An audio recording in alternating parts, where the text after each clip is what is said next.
Ako rin po, ilalabas ko ng aking covenant card. Itong covenant card ko nito, 2008 pa. Dala-dala ko hanggang ngayon.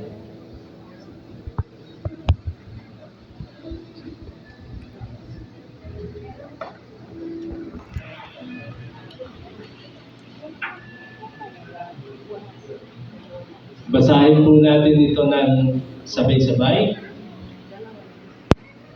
Covenant of the Couples for Christ. Trusting the Lord's help and guidance, I shall live as a follower of Christ. Pray every day for at least 15 minutes. Read scriptures every day for at least 15 minutes.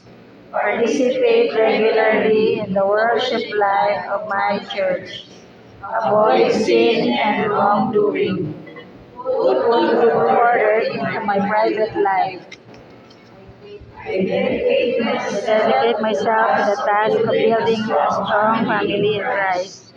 Sing regularly the dialogue with my spouse and my children.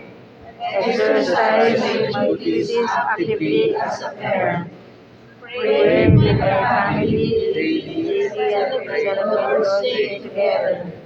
Invest generous amount of time for home and family. I will make myself available to the Lord for service. Bring other couples to Christ. Be kind to serve the couples for Christ. Whenever I am called to serve and follow the directions of those who have responsibility for my service. I will remain in love and loyalty to other families in couples for Christ. Attend my small group meetings weekly and support the good order of the meeting. Faithfully attend all other meetings.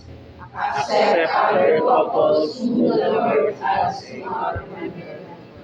I shall gradually seek to grow as a Christian person and in understanding and fulfillment of my marriage vocation.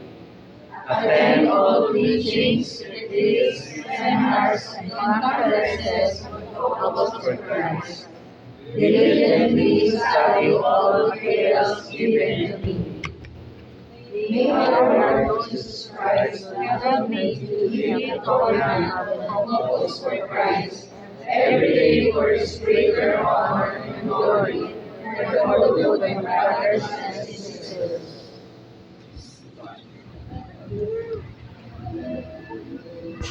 Okay, maraming salamat po, brothers and sisters. At magkakaroon po tayo ng praying over at ibabalik po muna natin kina Brother Mel yung covenant card at ilalagay po yan sa ating cake. So, Thank you. nire